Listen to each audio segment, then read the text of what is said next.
Hey friends, so early today I got a message from someone who wants to start exercising. However, they have a concern and they say the only thing that motivates them to exercise is improving their appearance. So a lot of people can relate to that.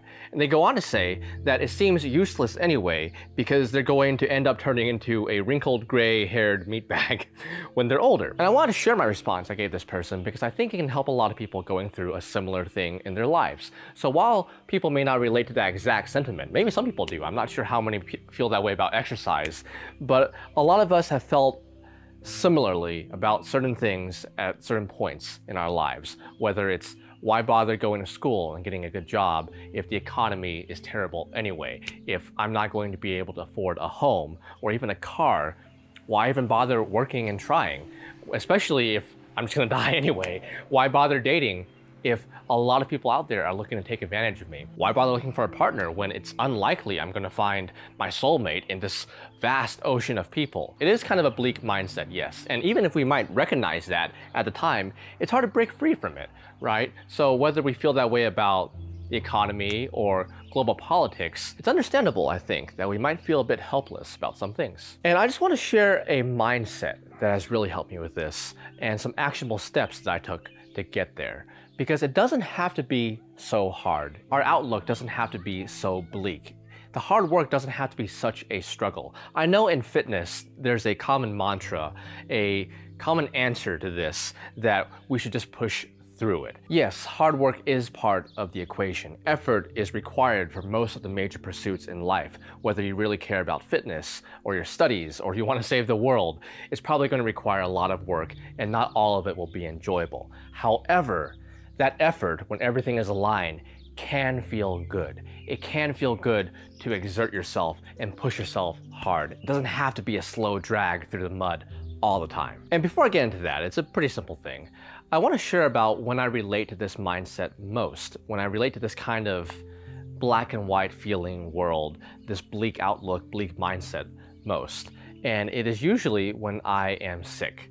I really dislike being sick. I know nobody really likes being sick, but I think I dislike it more than the average person. Not necessarily because I feel physically tired, right? Staying in bed, I like being active, but because of the mindset that puts me in. Because I am more tired, because there is actual stress on my body, increased stress on my body. And this is really when those thoughts enter my mind the most.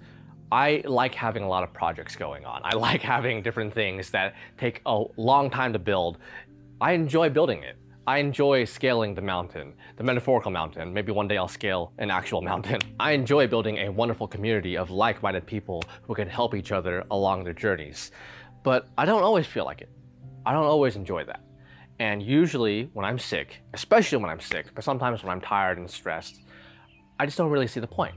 An important thing is I know I'm not always that way. I know I don't have to be that way. I have always kind of been a driven, motivated person. When I see a puzzle, I want to solve it. When I see a project or something I really want to build, I get excited to build it. I get excited to do the things that are hard and take a long time. And the fact that is my default mode, my default state, is really important to me because I think it's like if you've been in a good relationship before, you're more likely to recognize a bad one, a toxic one, an abusive, controlling one. And if you've been in a good workplace before and you've had a good boss, a good mentor, a good leader who genuinely cares about your health and well-being and your progress in life, then you're more likely to recognize a bad workplace that just wants to take advantage of you. Same thing with friends or health or money. On the other hand, if I had only ever experienced bad relationships, I might think that's how things should be. If I've only experienced bad workplaces and bad friendships, I might think, well, this is just how things are. I know everyone says life is hard. Maybe this is what they mean. And I just wouldn't know that there's something else beyond that. But because when I feel sick, I feel terrible, and all my projects and my drive, my motivation, despite my best efforts, go down a lot, I know there's something on the other side. I have a little bit of not diluted optimism, but realistic optimism, and I have some hope. And we know that even if something is hard, we can start with something we can do and work our way up. We can take things one step at a time, which is usually how we have to do it anyway, so might as well. And the takeaway from that is that as we continue to improve our lifestyle, we sleep a little better, and we make choices on what we eat and drink a little better, and we exercise more, then effort becomes more enjoyable. And exercising becomes not as effortful. It becomes a little bit more enjoyable to push. We enjoy pursuing things, and we can enjoy working out. Now, of course, that is easier said than done, right? So just improve your diet, lifestyle, and exercise. Got it, Hampton. Thank you very much. But the good news is, similar to how there's a negative chain of events when one thing might go wrong, like if we don't sleep well, we're less likely to exercise because we feel more tired. We're less likely to make healthy food and drink choices because we're more stressed. Or we're less likely to have the drive and motivation to want to pursue our projects and our passions because we're more tired. The reverse is also true. So there's also a positive chain of events when we make one positive change in our life. So think about what the easiest thing for you to do first is. So it's not just an exercise that we start with what we can do and we work our way up, but imagine your house. You need to clean your whole house. It's a mess. Then you can start with really any room that seems the easiest to you because you need to get to that place anyway. So maybe it's hard for you to change what you eat and drink. It's hard for you to get into exercise, but you're kind of tired, so you can probably go to bed half an hour earlier, 1 hour earlier. As we improve our sleep, then we have more energy to exercise. Then we have more energy to do things. And we're less stressed and we can make more positive, intentional food and drink choices. One positive change in one area can positively affect the other areas. So we start with what we know we can do. And this brings up another important point because the original message I got says exercise is stressful, takes up time, and it's exhausting. But I know that exercise doesn't have to be any of those things. A good tuned workout can help us manage our stress, doesn't have to take that much time, and can actually energize us depending on what we're doing.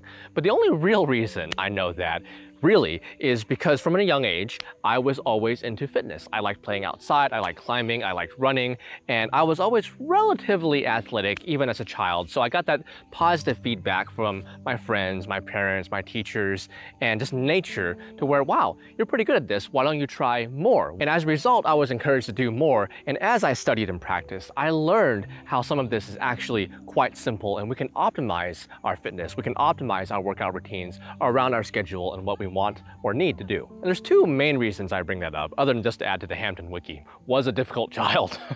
And the first is that this is one of the reasons why it's important for us to start with something we can do competently and work our way up. So there's a term that's thrown around in many different fields called the Goldilocks zone. I think the most official one is used in astronomy and describes a place where the Earth is, where it's not too hot and it's not too cold, but it's just right for us to live in. That's why it's called the Goldilocks zone. But I'm referring to the Goldilocks zone when it comes to learning new things, of trying new things, where something doesn't seem so challenging that we can't even think of how to approach it and it just seems impossible and we want to give up. But it's not so boring that we think, what's the point of even doing this? It's so easy for me. I don't care about it. But it's just challenging and exciting enough to where we want to learn and do more. That's generally around where we want to be when we're exercising or trying to make changes to improve our lifestyle. Because honestly, as you can probably imagine, I wasn't that strong as a child. I didn't even know what a deadlift was. I probably couldn't even deadlift 100 pounds when I was 6. So why even try, right? There's a saying that goes something like, the people who succeed in an endeavor are often smart enough to figure it out, but dumb enough to believe in themselves. And that was the Goldilocks zone for me and a lot of people. When we have those confidence of the early wins, when we have the positive feedback, when we try something new that's just a little bit out of our comfort zone, and we think, wow, I can do this, maybe I can do the next step too. That can lead to a long cascading chain of positive events, positive changes, and positive impact to your life. And the second thing is that the reason that I learned about fitness programming and I realized, it's not as hard as I thought it was. Fitness and exercise does take effort and hard work, yes, but it's not nearly as much as I thought. We don't have to do this for hours just to get a little bit of benefit like I thought when I was a kid. And this similarity and trend is seen in a lot of different fields. Think of something that you're good at and have spent a lot of time in and maybe enjoy a lot. As you dove further into that and learned more about it and understood the structure of things, things may have seemed less like magic and more simple. You can understand how you organize these things. So as you understand exercise theory and exercise science, you understand you don't have to live in a gym and only eat chicken and broccoli in order to put on muscle and be healthy. And as you understand music theory and chord theory, you understand the foundation of many of your favorite songs, and you know, oh, so it's not just random notes that people are playing. I actually understand how they organize this. Now I can build upon it, play with it, or create my own music. And these are all fields I kind of know, so I'll use one that I don't know quite as well, which is illustration. So in my recent videos, you may have noticed some illustrations and speed paints, and we work with a wonderful and talented artist named Yvonne, also known as Bunzel. I hope I'm pronouncing that right. And she makes these drawings, whether they're your style or not, very quickly, and they just blow my mind with how good they can be. Now I'm sure she understands perspectives, using models. What's that thing where they draw the wooden dolls that are hanging around and you draw them from different angles? She knows that with the faces. But for me, who doesn't completely understand that, it just seems like magic.